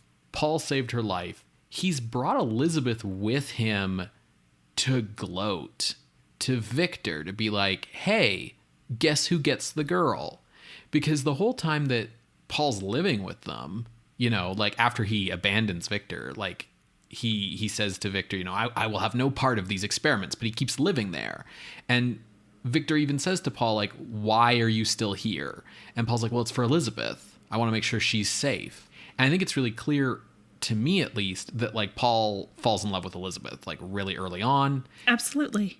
One thing that I find very strange and interesting with this film is that Paul doesn't give a fuck about Justine. No. Being in the house with Victor / the creature. No, that was never a concern. Yeah. Like, because she, like, I was thinking that it was a part of that class thing, because she's working class, whereas Elizabeth is like a proper lady. Mm-hmm. But like, Paul's not upper class either. So it's... Yeah, but for who you want to protect, I guess. Sure. I think it's mostly that Paul's in love with Elizabeth. And the thing about Paul that's interesting as a character is the movie kind of positions him as if he's like the good guy. But like, he's not. Is he? He's not. And the movie's structured so interestingly because Paul and Frankenstein and Elizabeth like all should be fitting into certain like archetypes, but they don't quite. Because like Frankenstein is absolutely evil, totally callous. And that's like, the movie is a character study for him. Yeah, it's kind of the point. But like, Paul is not a hero. No. And he's not even a protagonist. Like, Victor is the protagonist. The movie's from Victor's point of view. He's driving the plot. So even though he's like absolutely without care for anyone in the world other than himself, he weirdly gets like audience sympathy simply because he's the character that we're like seeing the story through. And he's not sympathetic at all, but like, who are you going to cheer for? Paul? Because the thing about Paul is like, Paul is the one who keeps making these speeches about like, oh, what you're doing is evil and wrong and against God. But like, what's Paul doing to stop it? Even if he is Victor's romantic rival for Elizabeth, like, he doesn't stand a chance. She is totally cool with being with Victor until after Victor's dead. And so Paul wins the story by doing nothing the whole time, basically. Yeah, Paul is definitely kind of a piece of soggy cardboard. Not a whole lot to him. I think it's interesting that we get to see Victor when he's 15 as well, and he's he's just the same. Yeah. You know, he's always been like this. And it's kind of that, like, no one has told him no because he's upper class. He can either pay for it or get away with it or whatever. And it's not the same kind of, like, problem child that we see in, say, like, Bad Seed with Rhoda, who is just not sane. He just has never had to think about how his actions affect others. Yeah, even if his mom has died when he's 15, he's been the Baron since he was 5. Yeah, and I think because I've worked on this stuff for so long, Paul thinks that they have a colleague relationship.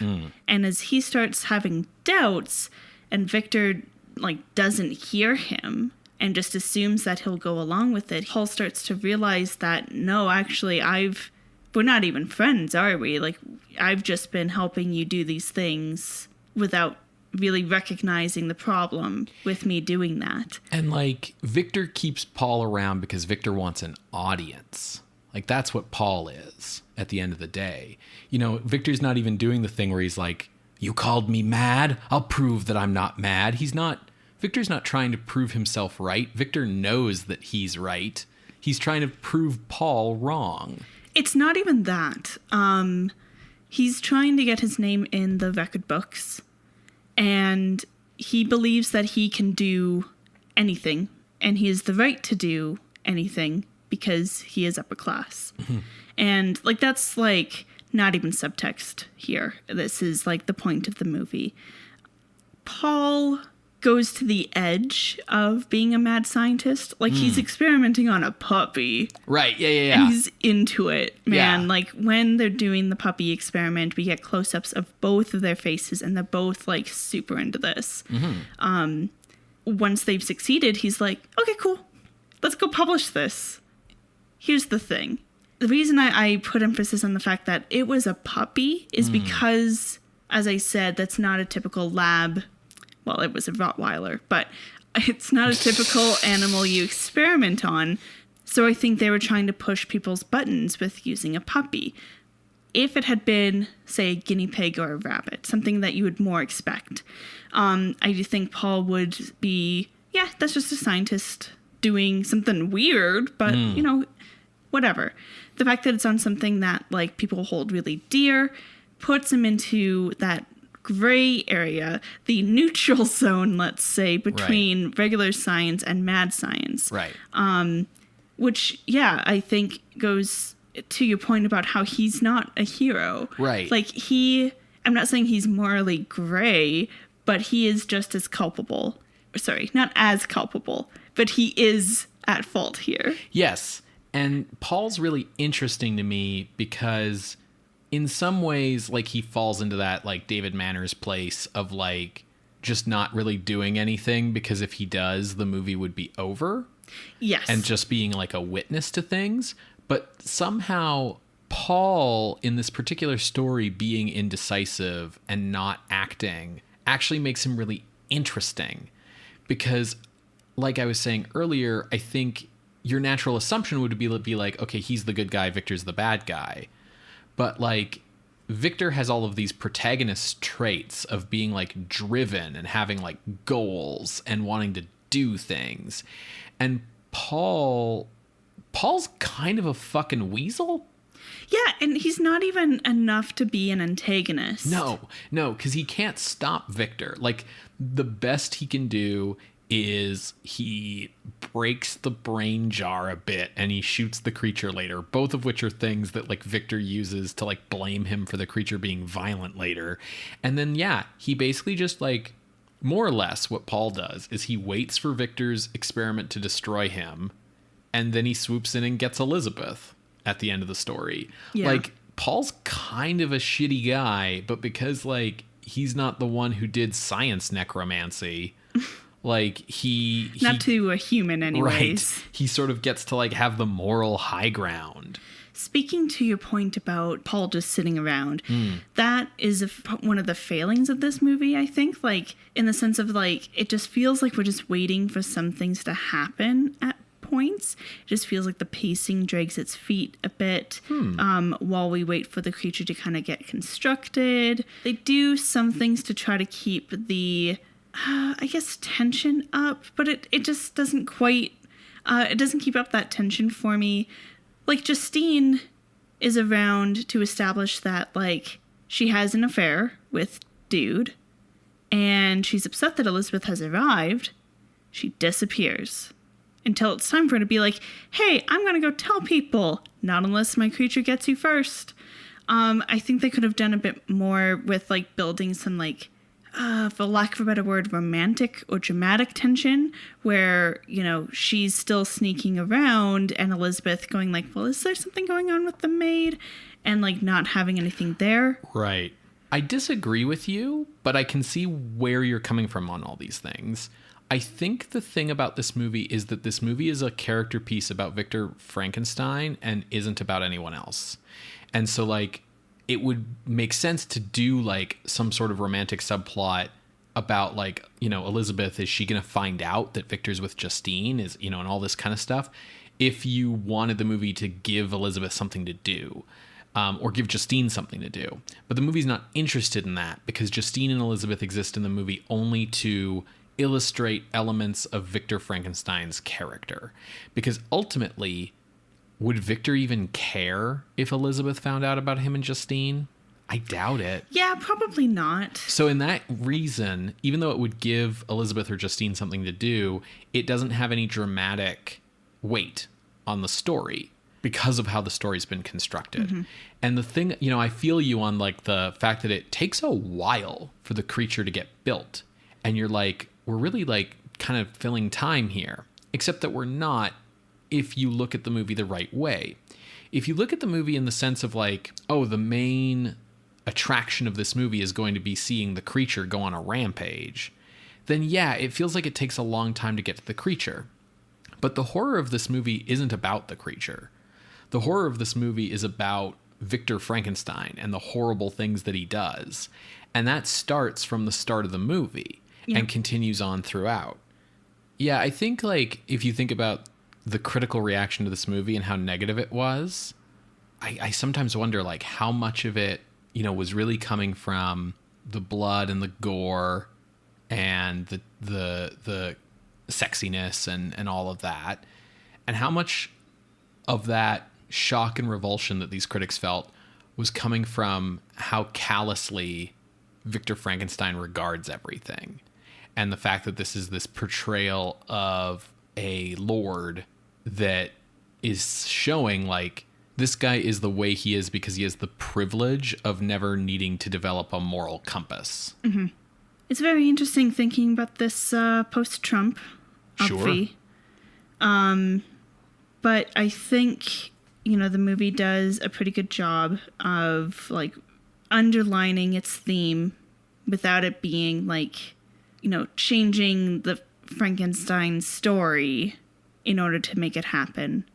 And there's, like, when Justine is confronting him and saying, like, well, I'll tell everyone, she is down a few steps, and it's really well shot and really well blocked.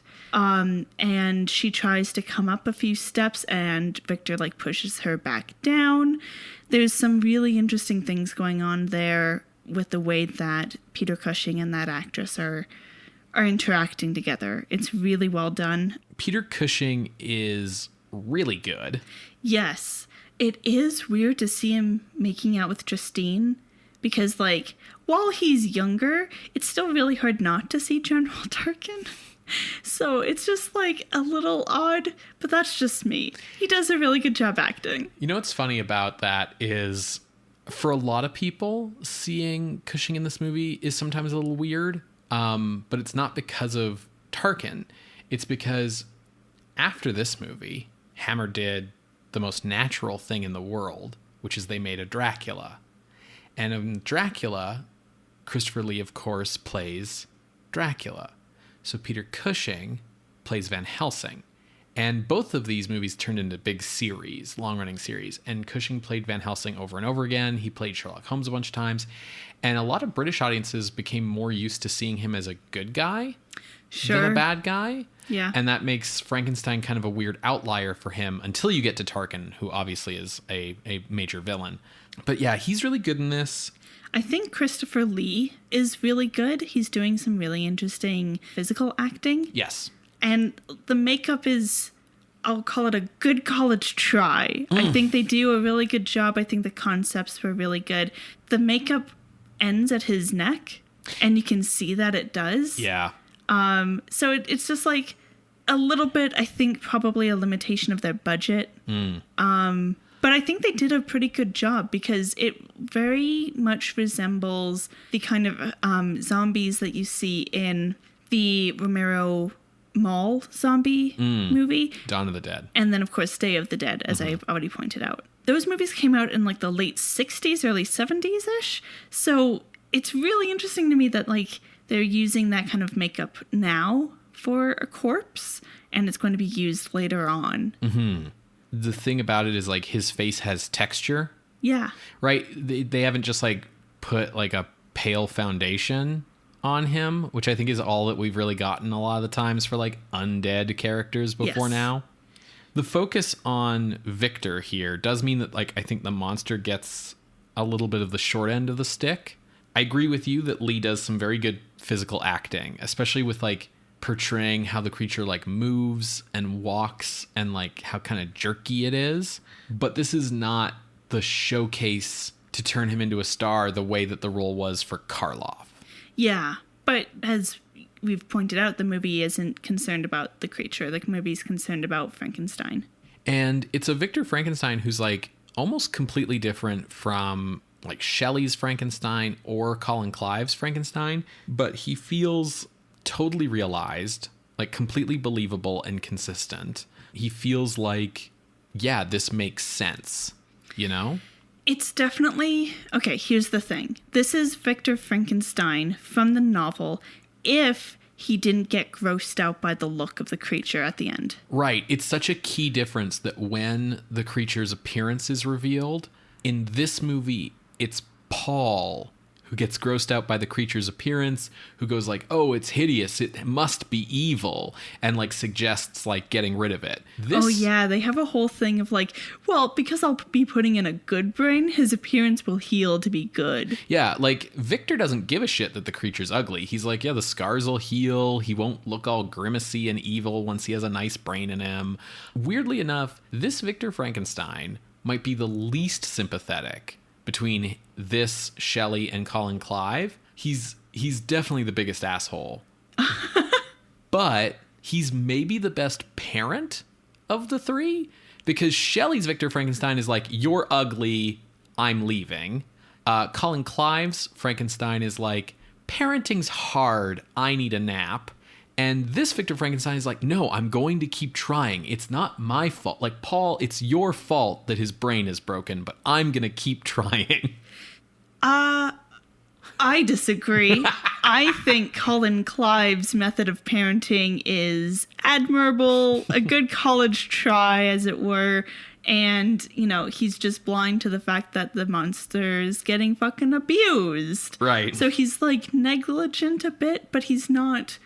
like demanding sit, stand. Okay, yeah, okay, fair. This Frankenstein is maybe not a good parent. He's a monster trainer. Yeah. Yeah. Part of why I think it has some of those pacing issues is because to me it felt like they gave us a lot kind of early. With some of the bloodiness, like cutting off the highwayman's head, the hands, that sort of thing. And then we have this dullness in the middle where it's Paul going to Elizabeth being like, you should leave, and her being like, no. And Victor going out to get more body pieces. It just lulled a bit in the middle because it feels like they gave us a lot of like gore in the beginning. But maybe that's because, like, I mean, yeah, to be fair, they do show what looks to be real eyeballs. Yeah. I don't feel that lull in the pacing. I do think that once you know that the movie's budget was limited, you can feel that, like, oh, this is like 4 people in, like, one set. Yeah. For like the duration. But I think they do a pretty good job of keeping the characters and the drama interesting enough to like keep it going. Really, I think the whole movie is hanging on the fact that Peter Cushing is giving such a good performance. Yes. And I think the music does some really good work here too in trying to like emphasize tension and dread as things are kind of coming to a climax. It's got that like intense strings situation going. And I do have to also like commend the mise-en-scène and art direction, which I think would be like for sets and props and stuff, because they really worked for that color and a variety of color and a range of color. I wasn't really sure what to expect. And you could tell that they were like, okay, we want to make sure that there is at least some piece of like vibrant red, even if it's not necessarily blood going to be in this scene. They did a really good job. I would have preferred there to be like some more shadows or some more things set at night. The things that are set at night that come to mind are Justine's fight and then going up to the lab, and then the climax at the end, where you can see that like, oh, we're actually outside at night. Yeah. The other stuff at night would just be like him getting the brain and cutting down the corpse from the gibbet and things like that. There is a lot of like, things are pretty brightly lit through this movie, which is... I think because it's Technicolor, right? So it's a limitation of like what they have to do for the color. Well, it's Eastman color, actually, which is single strip. So you don't need to have that 3 times lighting. But I do think that probably it was still a consideration. It was still wanting to like... Because so much of this movie's controversy, I guess, was the way in which it was like, oh, we're going to show you things. Yeah. I guess you do need light to show us. Right. I'm really glad you brought up like some of the little moments of gore through the movie. Like, because I think from our jaded modern perspective, we sort of just think about like the big scare moments, like when you first see the creature's face or when Paul shoots him in the eye. But it's important to recognize that like the horror in this movie is throughout the movie, that like an audience of the time would find that part of the movie where he cuts the corpse's head off and then just absent-mindedly wipes the blood off on his coat. Like an audience of the time would have found that just as horrific as anything else in the movie. I do kind of wish we could see the head in the acid because I want to see how they did those effects. Yeah. The thing that like makes the movie feel unique is the really like clinical way that it treats, you know, blood and body parts and things, which really matches, you know, the callousness of the protagonist. It's the way that Victor just is like, oh yeah, and I picked up these hands. It, you know, just was some bribery. It didn't Aren't take they anything. Magnificent? Yeah. Came from a sculptor. Yeah. Like, it's like, wait a minute, what? Victor's aristocratic arrogance, where he has like no thought for the personhood of anyone but himself. You know, we've talked about how this comes from the fact that he's this baron, how he's had like control of his own destiny since he was like 15, how it's built into his class. But I think what's really unique about this movie is that the movie doesn't just tell us, you know, oh, so this is how he was able to do such horrible things in the lab. The movie shows us that he does horrible things all the time. Yeah, this is just who he is. Exactly. There's his treatment of women, which is terrible. You know, either it's the way he treats Justine, where he's like a total cad, or Elizabeth, where he's just like not, she's just a convenience to him. Yeah, she's there to have around. Right. And not even enough to be a trophy. Right. Like, he's mostly just happy that there's someone to like manage his household. Right. And the movie makes it clear that the reason he is this way is because he's the Baron. He's not Dr. Frankenstein, right? He's Baron Frankenstein. I think it's important to acknowledge like how subversive an anti-establishment, anti-authority, anti-nobility point of view like that would be in a movie in Britain in 1957. Absolutely. Of course, the way that the movie shows that Victor's like, you know, more interested in what Paul thinks than seeing Elizabeth on his wedding night, and the way that Victor keeps like bringing up that Paul's just as responsible for the creature as he is does sort of bring us back to that homosexual parenthood subtext from Bride of Frankenstein. Yeah, I think you could definitely make a case of like a homosexual relationship here, or at least a subtext. But I felt like it was more like a kid wanting to get that gold star from their teacher. Yeah, absolutely. And prove like how smart they are. Absolutely. Paul is here just to see how smart Victor is. Yeah. I think the subtext here, I totally agree with you. It's not doing a lot of work thematically. Same with, honestly, the parenthood topic in general from Shelley. Like, both elements are kind of here vestigially, because the movie's much more interested in talking about the issue of abuse of power. Yeah. Which is also why I think he would be a terrible parent, because he would definitely be one of those people who, like, you didn't get 100 on your math quiz? Well, like, think about how that reflects poorly on me. Right. Yeah, for sure. Absolutely. I think the other thing about the homosexual subtext is, like, this movie wasn't made by a bunch of homosexuals the way that Bride of Frankenstein was, so it's just not, getting that room to breathe. Sure. Universal being so litigious about you can't use anything that's going to make anybody think of our version really worked out in Hammer's favor here, because they had to be, like, aggressively creative in coming up with, like, a whole new interpretation of this story. And I think they did a really good job. But one thing that I thought about, the way this movie ends with Victor getting executed, and how different that is from the ending of the 31 version, where it's like Henry... Oh, he's being nursed back to health and he'll still get married. Yeah, and it's so happy.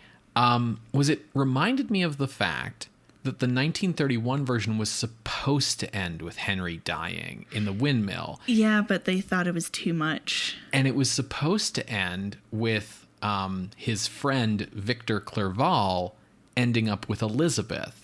Yes, I was also thinking about that. Which is how this one ends. So I thought that was kind of ironic. Well, are you ready to move on to ranking? Yeah, since we're sort of comparing and contrasting anyways, let's do it. So I feel like maybe I enjoyed this more than you just because I didn't have that pacing problem you did, but maybe it'll surprise you to know that I do think this isn't as good as any of the movies in the like initial Universal trilogy of Frankenstein movies. Okay. I started out looking below Son of Frankenstein, which is at 13. Frankenstein is at 17. Bride of Frankenstein's at 18. I was looking below that for my range. I'm assuming you were kind of doing the same? Yeah. I actually started by looking at what our last color horror film was, which was 1954's Phantom of the Rue Morgue. Wow, it's been a while, huh? I was really surprised. I wanted to think about like the way that color impacted the horror. Yeah, that's a good point. And Phantom of the Rue Morgue is also one of the more violent iterations, and it goes some places. It's also stuck with adapting Murders of the Rue Morgue and having a monkey go do the business and all that jazz. But so Phantom of the Rue Morgue is ranked at number 94. Oof. This is definitely better than that. But that's like where I first started. For sure. Where I kind of ended up was I looked up the list until I got to places that felt right. Mm-hmm. And my eyes fell to House of Wax at number 40.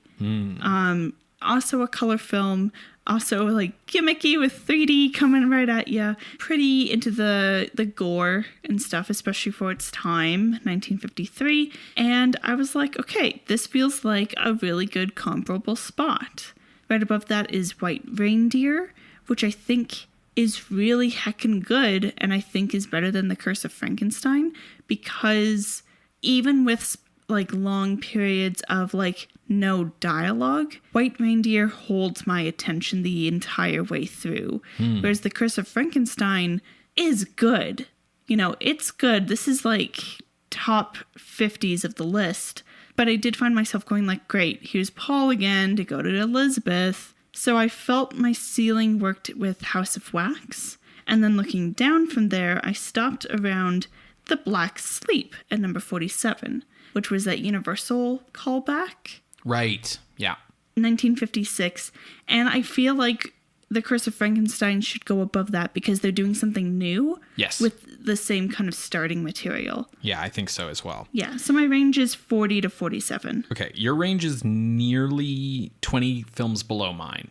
Oh, no. So I, as I said, thought this should go below the Frankensteins, but I was looking up high. I think this is the best horror movie we've seen in like a good while. Looking below the Frankensteins, we have Dracula at 19. Murders in the Zoo stuck out to me because of the way that the callousness of the lead character played by Lionel Atwell versus Frankenstein here. And ultimately, I still find Murders in the Zoo, despite its really bad comic relief, more shocking than Curse of Frankenstein. Because as bad as Frankenstein is, you know, he is right. He does never actually kill anyone himself. Lionel Atwell definitely kills some people. He kills the professor, Ben. Oh, that's true. Poor old Professor Bernstein. I forgot about him. Regardless, I thought that Murders in the Zoo was a better horror movie. I also thought Fairman Maria was better, which is right below there. The Wolfman is below Fairman Maria, and I really like The Wolfman. It's a lot of fun, but I felt like Curse of Frankenstein feels like it's really trying to push the audience's buttons in a way that Wolfman is not. So I had my ceiling here at 22. And then I worked my way down going, okay, what's Curse of Frankenstein definitely better than? What am I not going lower than? And I saw X the Unknown, which was our last Hammer film, at 25. And I went, this is definitely better than X the Unknown. Like, this is definitely a step up, an evolution, an improvement on the last Hammer horror film we saw. So I ended up with 22 to 25 as my range. So that means that the difference between our range is 25 to 40. So that's 15 spots, which means the halfway point is between Mad Love and The Walking Dead. Okay. Okay, I know what you are going to say. Okay. But as much as Mad Love is like ongoing saga of like weird doctor in love with lady who's in love with like normal doctor or whatever, and like that weird like love triangle, it's pushing boundaries in terms of like the German expressionism with the shadows.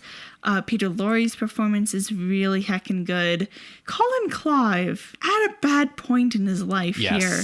Yeah. And is sad to think about here. The Walking Dead. Walking Dead's real good. Yeah. Man brought back to life by God to destroy gangsters. Yes.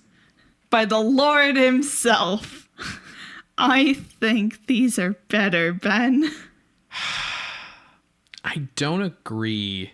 Night of the Hunter's right above Mad Love, and Night of the Hunter's really good, but we also like nothing in Curse of Frankenstein, I think, demonstrates the level of artistry that is on display in Night of the Hunter.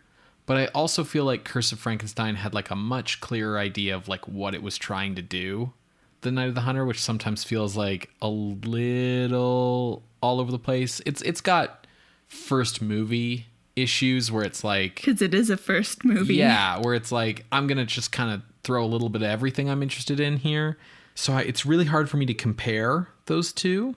I think that the writing in Curse of Frankenstein is better. I think like as a character piece about Victor Frankenstein, it's more like focused than Mad Love, which like you have to remember that Mad Love's adapting Hands of Orlac and then bolting that love triangle story onto Hands of Orlac. Yeah, from the perspective of like how successful are they at adapting that from their source material, I have to give the prize to Curse of Frankenstein. Curse of Frankenstein does something really smart, which is basically that it breaks down its source material and then like rebuilds the story from the ground up around a central thesis, right? Yeah, so I think it does a pretty good job. I don't feel comfortable putting Curse of Frankenstein above The Night of the Hunter, though, because of those very like chilling moments, the stark visuals. Like there are so many points of Night of the Hunter that come to mind immediately as like striking visuals and like chilling moments. Whereas Curse of Frankenstein, I just watched it and there was nothing that like struck me in the same way. Like it's good and it has good imagery and visuals, but it isn't as like horrifically striking, I think, as Night of the Hunter. I feel weird putting Curse of Frankenstein below Quatermass Experiment, which is at 15, and X the Unknown, which is at 25. But I think this is probably about as good as I'm going to get here. And I do agree with you about the visuals. So do you want to go below Night of the Hunter, but above Mad Love? Yeah. Okay. So then entering the list at the new number 32 is The Curse of Frankenstein from 1957, directed by Terence Fisher. If you would like to see this list, you can go to our website, screamscenepodcast.tumblr.com.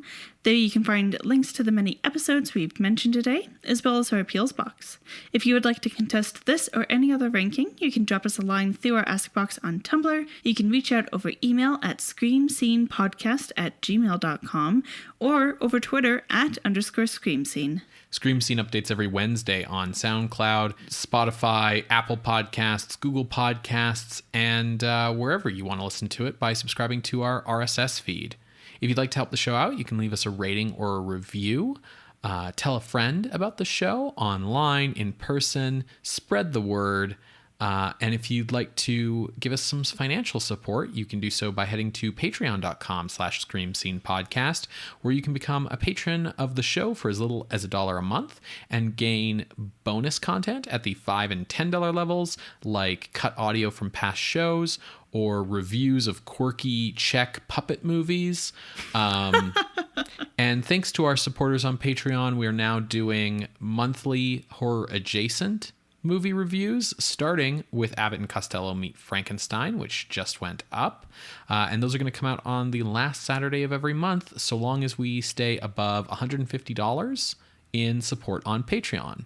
So check that out at patreon.com/screamscenepodcast. So, Ben, what are we watching next week? Well, Sarah, we're sticking with Hammer, and we are watching Quatermass 2. Oh. So that should be quite interesting to see the real sequel to Quatermass as opposed to the sort of spiritual sequel that was X the Unknown. Exciting. See you then, creatures of the night. Exciting? Oh, yes. Exciting. Bye. Bye.